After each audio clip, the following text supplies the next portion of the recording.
Hey viewers, welcome to Qisaq Tech with a new video.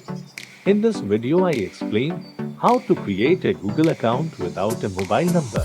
In mobile phone, open Google search tab and write create Google account. Now hit the search icon, skip all links, click on this one. Now you see this sort of tab, write your first and last name which you need for your Google account. Now set password. The password must be 8 characters. Now choose your customized email from availables. I choose Qisaq Tech Official. Now click next. Now your Google account is ready. You just need phone number for backup. It is only optional. And backup email is also optional. But the date of birth and the general is not optional. So I skipped optionals and go to date of birth.